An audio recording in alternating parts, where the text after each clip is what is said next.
Hello, everyone. My name is Emma, and I want to tell you a true story about love, time, and waiting. This story happened to me, and it changed my life forever. When I was young, I thought love was just a feeling that comes and goes. But I learned something different. I learned that real love can wait, even for 10 long years. When I was 18 years old, I lived in a small town called Riverside. It was the kind of place where everyone knew everyone. The houses were small, the streets were quiet, and life moved slowly. I liked it that way back then. There was a boy in my town named Daniel. He was also 18, just like me. Daniel had brown hair, kind eyes, and a smile that made me feel warm inside. He was not the most popular boy in school. He was not the richest or the smartest. But he was good, really good. Every day after school, Daniel and I would meet by the old bridge. We would walk along the river and talk for hours. We talked about everything, our dreams, our fears, our hopes for the future. Daniel always listened to me carefully. He never judged me or made me feel silly for my dreams. "Emma," he would say, "you can do anything you want in this world. You are special." I remember feeling so happy when he said things like that. Daniel made me believe in myself. He made me feel like I could reach the stars if I tried hard enough. One evening in spring, Daniel and I were sitting by the river watching the sunset. The sky was painted with beautiful colors, orange, pink, and purple. It was perfect. Daniel looked at me with serious eyes. He took my hand gently and said something I will never forget. "Emma, I love you. I will always love you, no matter what happens. Even if you go far away from here, even if you forget about me, I will wait for you. I will wait as long as it takes." I was young and silly. I laughed and said, "Daniel, you cannot wait forever for someone. People change. People move on. That is just how life works." But Daniel shook his head. "Not me, Emma. I know what real love feels like now, and real love waits." At that time, I thought he was being too romantic. I thought he was just saying sweet words that young people say when they are in love. I had no idea how serious he was. I had no idea that he really meant every single word. 2 months later, something big happened in my life. I received a letter from the university in the city.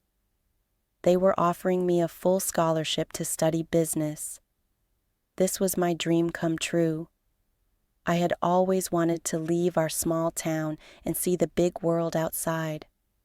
My parents were so proud of me. My mother cried happy tears. My father hugged me tight and said, "Emma, this is your chance to build a better life." But when I told Daniel about the scholarship, I saw sadness in his eyes. He tried to smile, but I could see he was hurting inside. "This is wonderful news, Emma," he said quietly. "You should go. You should follow your dreams." "But what about us?" I asked. "What about you?" Daniel held my hands and looked into my eyes. "I told you before, Emma. I will wait for you. Go to the city, study hard, build your career. I will be here when you are ready to come home." I felt confused. Part of me wanted to stay with Daniel, but another part of me wanted to explore the world and chase my dreams. I was only 18. I thought I had plenty of time for love later. In September, I moved to the city to start university. Everything was so different from my small town. The buildings were tall, the streets were busy, and there were people everywhere. At first, I felt scared and lonely. But slowly, I began to love city life. I made new friends at university. I learned new things every day.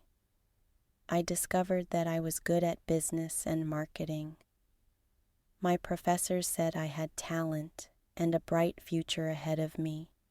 Daniel wrote me letters every week, long, beautiful letters telling me about his days, about the river, about how much he missed me. At first, I wrote back to him. I told him about my classes, my new friends, and city life. But as months passed, I became busier and busier. I had exams to study for, projects to complete, and new experiences to enjoy. Daniel's letters came every week, but I started answering less and less. After 1 year, I stopped writing to Daniel completely. I told myself that he would understand. I told myself that he would find someone new and be happy. I convinced myself that our love was just a teenage romance that was meant to end. 4 years passed quickly. I graduated from university with excellent grades. I got a good job at a marketing company in the city. I had my own apartment, my own car, and my own independent life. I was successful and proud of what I had achieved. During these years, I dated other men. Some were smart, some were handsome, some were rich, but none of them made me feel the way Daniel did. None of them listened to me the way Daniel did. None of them believed in me the way Daniel did. But I pushed these thoughts away. I told myself that I had grown up, that I had moved on, that Daniel was just a sweet memory from my past. In my 5th year in the city, something happened that changed everything. I received a letter from Daniel. It had been 3 years since I last heard from him. I was surprised to see his handwriting on the envelope. The letter was different from his old letters. It was shorter and sadder. It said, "Dear Emma, it has been 5 years since you left our town. I know you are busy building your new life, and I am happy for you. I want you to know that I still think about you every day. I still wait by our river and remember our talks. I do not write this letter because I expect you to come back. I write it because I want you to know that loving you was the best thing that ever happened to me. Even if you never return, even if you never think of me again, I will remember you with a smile. You made me understand what real love means. Thank you for that gift. I hope you are happy, Emma. That is all I have ever wanted for you. Love always, Daniel." When I finished reading this letter, I cried for hours. I realized what I had done. I had left behind the most genuine, loving person I had ever known. Daniel was not just waiting for me to come back. He was grateful for having loved me, even though I had ignored him for years. But I was too ashamed to write back. I was too proud to admit that I had made a mistake. So I put the letter away and tried to forget about it. 5 more years passed. I was now 28 years old and successful in my career. I had been promoted several times and was making good money. From the outside, my life looked perfect. But inside, I felt empty. I had not received any more letters from Daniel. Sometimes, late at night, I would think about him. I wondered if he was still waiting.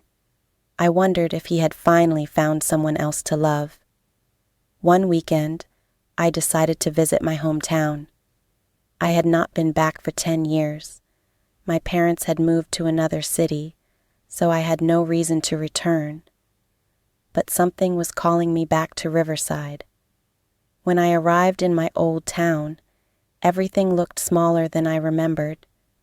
The streets seemed narrower, the buildings seemed shorter, and the pace of life seemed slower. But it felt peaceful in a way that the city never did. Without thinking, I found myself walking toward the old bridge by the river.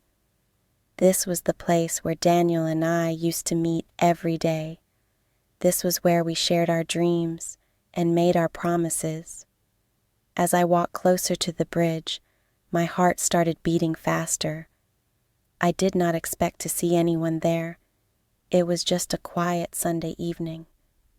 But then I saw a figure standing alone by the water. A man with brown hair, now a little older, holding something in his hands. My heart stopped. It was Daniel. Daniel looked up and saw me walking toward him. For a moment, we just stared at each other. 10 years had passed, but his eyes were still the same kind eyes I remembered. He did not look surprised to see me. He did not look angry or hurt. He just smiled that same gentle smile and said, "Hello, Emma." I could not speak. I was too emotional. All the guilt, all the regret, all the love I had buried came flooding back. Daniel held up the object in his hands. It was an old notebook, worn and faded from years of use. "I want you to have this," he said quietly. I took the notebook with shaking hands. Inside, I found 10 letters, one for each year I had been away. Each letter was dated and addressed to me. Each one began with the same words. "Dear Emma, I hope you are happy." As I read through the letters, tears streamed down my face. Daniel had written to me every year, even though I never responded. He wrote about his life, his work, his thoughts. But most of all, he wrote about his love for me and his hope for my happiness. "Why?" I whispered. "Why did you wait for me? Why did you keep writing when I never answered?" Daniel looked out at the river, the same river where we used to walk together. "I waited because loving you made me a better person, Emma. It taught me what it means to care about someone more than yourself. I did not wait because I expected you to come back. I waited because waiting for you felt right. It felt true." He turned to look at me again. "You were always worth waiting for, Emma. Not because of what you could give me, but because of who you are. Loving you was never about getting something back. It was about giving everything I had." In that moment, I understood something I had never understood before. Real love is not about passion that burns bright and fades away. Real love is not about finding someone perfect. Real love is about choosing to love someone completely, even when they are far away, even when they do not love you back, even when it is difficult. Daniel had loved me for 10 years without asking for anything in return. He had loved me when I ignored him. He had loved me when I built a life without him. He had loved me simply because I existed in the world. "I am so sorry," I said through my tears. "I was selfish. I was scared. I thought I needed to choose between love and my dreams. I did not understand that real love supports your dreams." Daniel stepped closer and gently wiped away my tears. "You have nothing to be sorry for, Emma. You followed your heart and built a beautiful life. That makes me happy." That evening, Daniel and I walked along the river just like we used to do 10 years ago. We talked about everything: my life in the city, his life in our hometown, the dreams we had achieved, and the dreams we still had. I learned that Daniel had become a teacher at our old school. He loved working with young people and helping them believe in themselves. He had never married, but he was not bitter or lonely. He had built a good life filled with purpose and meaning. As we walked, I realized that I was happier than I had been in years. Being with Daniel felt like coming home. He still made me laugh. He still listened to me carefully. He still believed in me completely. That night, I made a decision that changed my life forever. I decided to move back to Riverside and start a new chapter with Daniel. Not because I felt guilty about the past, but because I finally understood what real love looks like. Real love waits. Real love forgives. Real love believes in the best version of the person you love, even when they cannot see it themselves. Daniel waited 10 years for me, not because he had nothing better to do, but because loving me had become part of who he was. And now, I want to spend the rest of my life showing him that his wait was not in vain. We got married 6 months later in a small ceremony by our river. It was perfect, simple, genuine, and full of the kind of love that can wait forever. So yes, he waited 10 years for me. And I learned that some things in life are worth waiting for. Some love is so real, so true, that time cannot destroy it. Some people love so deeply that they would rather wait for the right person than settle for the wrong one. Daniel taught me that real love is not about finding someone who makes you happy. Real love is about becoming someone who can make others happy. It is about loving someone so much that their happiness becomes more important than your own. This is my story.